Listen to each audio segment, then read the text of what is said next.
Bonjour, je m'appelle Hakim, entrepreneur individuel, président du syndicat Thales.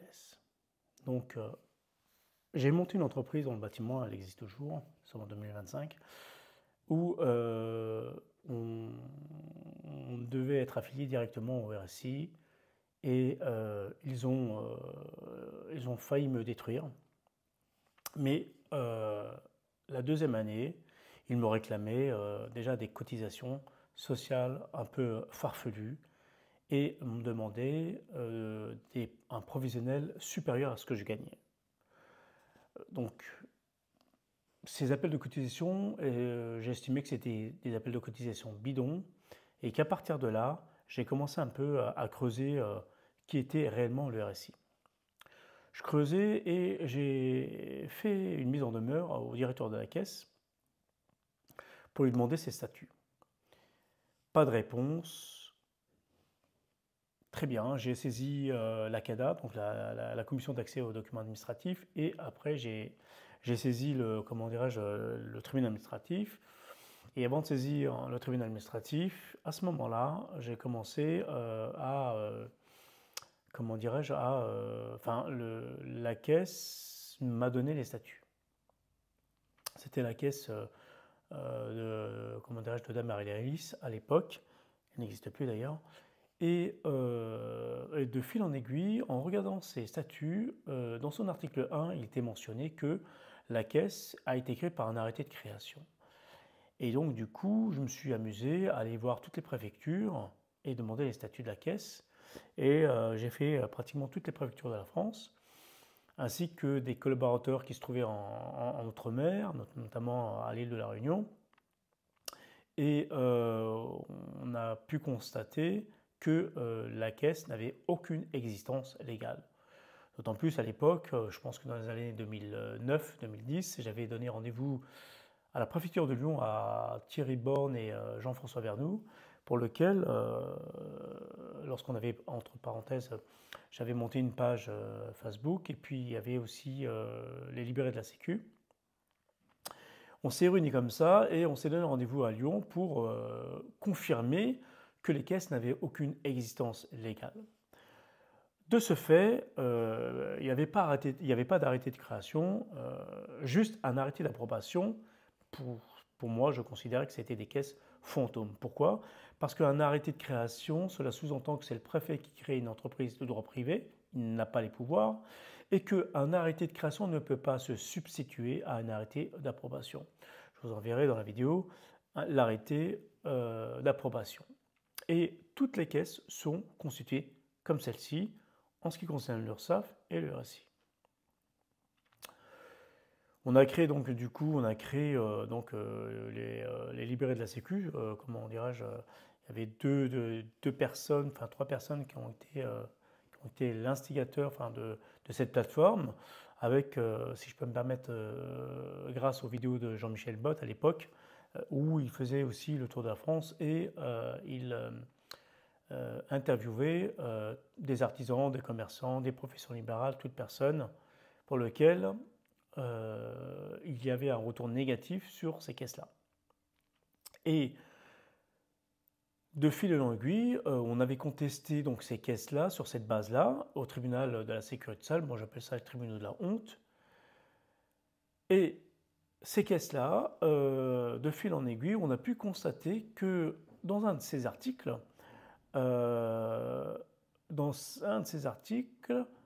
du Code de la sécurité sociale, il était mentionné que ces caisses subventionnaient les tribunaux de la sécurité sociale. Du coup, nous, ce qu'on a fait, c'est qu'on a écrit à nos adhérents et puis les personnes qui nous suivaient, on a écrit à nos députés pour leur dire mais il n'est pas concevable dans un pays prétendu de liberté et d'égalité en droit et en fait qu'une caisse puisse subventionner les tribunaux et que par conséquent, ils peuvent aussi nous assigner aux tribunaux de la honte, tribunaux de la sécurité sociale, les pôles sociaux aujourd'hui.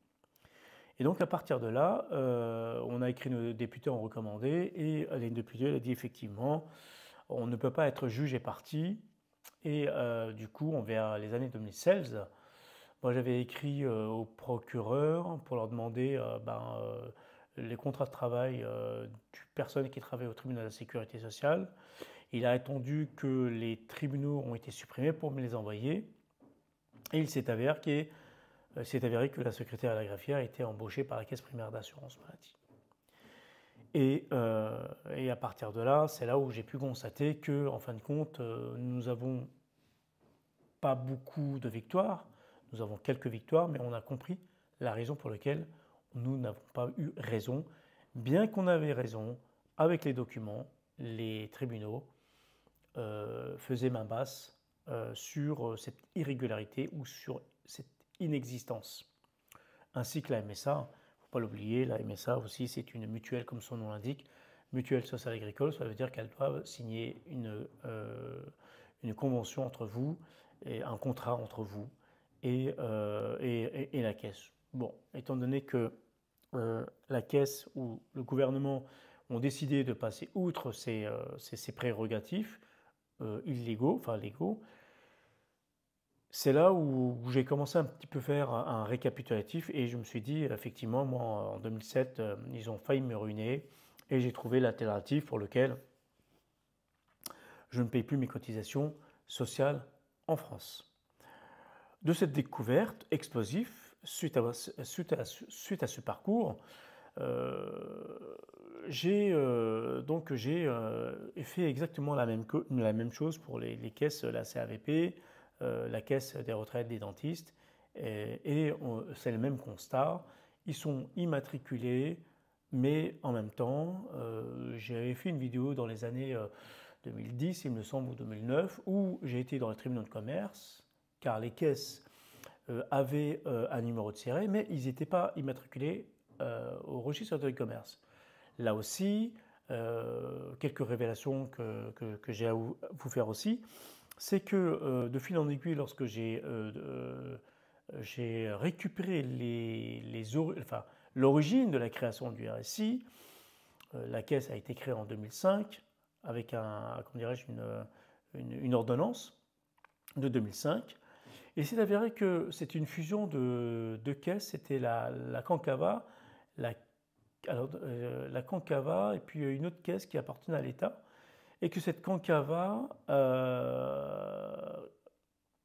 était une mutuelle, et que de ce fait, la caisse aussi était une mutuelle, et que dès lors où c'était une mutuelle, elle devait être en concurrence, conformément à la directive 92-94 et 92-96. Les tribunaux couvraient les caisses en disant mais non, ce n'est pas une mutuelle, c'est un régime légal obligatoire et régi par l'article 216, il me semble, 1 ou 13, je ne me souviens plus, du Code de la Sécurité sociale. Et donc à partir de là, quand j'ai vu que les dés sont pipés, j'ai pris l'initiative de changer mon fusil d'épaule. Moi qui pensais que la justice était juste, équitable, et que lorsqu'on demandait les statuts de la caisse et qu'on montrait qu'il n'y avait pas d'arrêté de création, les juges se couvraient en disant qu'effectivement, la caisse est fondée sur l'article 216 du Code de la Sécurité sociale pour lequel elle a la personnalité juridique morale. Bon, ça ne veut rien dire. Alors on leur a dit, apportez-moi la preuve qu'elle a cette personnalité physique et morale. Tout à fait, il n'y avait pas à donner suite. Le juge nous disait, non, dès lors où elle a une personnalité morale, en tout état de cause, elle n'a pas apporté la preuve. Bon, c'est une façon de non recevoir pour, comment dirais-je, combler leurs failles et leur irrégularité, et qu'au final, c'est la raison pour laquelle j'ai choisi de changer de régime légal obligatoire. C'est pour toutes ces raisons-là, d'autant plus que dès lors où on est enregistré à un régime légal obligatoire, que ce soit en Europe, dans tous les pays européens, dans la mesure le plus compétitif, on est couvert de la même façon. Soit par une retraite par capitalisation, si on va au Luxembourg, éventuellement en Suisse, ou soit par une retraite par répartition, si on reste en France, en Espagne, c'est la même chose, ou dans d'autres pays européens. Voilà, je vous fais cette vidéo pour vous dire tout simplement, c'est que les caisses ont aucune existence légale, il n'y a pas d'arrêté de création et l'arrêté de création ne peut pas se substituer à un arrêté d'approbation et qu'à partir de là, les caisses subventionnent les tribunaux et que par conséquent, ça ne sert à rien de lutter. L'alternative la plus radicale et la plus facile, c'est de ne plus d'adhérer à un régime social obligatoire, un régime légal obligatoire de sécurité sociale européen et pas que français, car dès lors où on est régi par un régime légal obligatoire, eh ben, nous faisons plus partie des caisses URSSAF et d'autres caisses de façon légale, en toute légalité, en respectant le droit européen. J'espère que cette vidéo vous a plu. Comme ça, cela va vous permettre de partager cette vidéo, si vous le souhaitez, bien entendu, de liker cette vidéo pour avoir cette visibilité, et puis d'informer aussi les entrepreneurs qui sont étouffés de charges sociales, qui payent, on ne sait pas pourquoi, on ne sait pas pour quel rendu, parce qu'en même temps, on peut constater que on se fait de moins en moins rembourser, mais on paye de plus en plus cher cette cotisation sociale, d'autant plus que l'augmentation de la CSG et de la CRDS continue à augmenter. On a vu dans les années, c'était Rocard qui l'avait mis en place, c'était à l'époque de Mitterrand, pour combler le déficit de la sécurité sociale, a été de 0,9 ou 1%, et aujourd'hui nous sommes à peu près à 17%, et c'est pas près de finir. Je vous dis à très bientôt, et n'hésitez pas à partager cette vidéo. Je vous en remercie d'avance.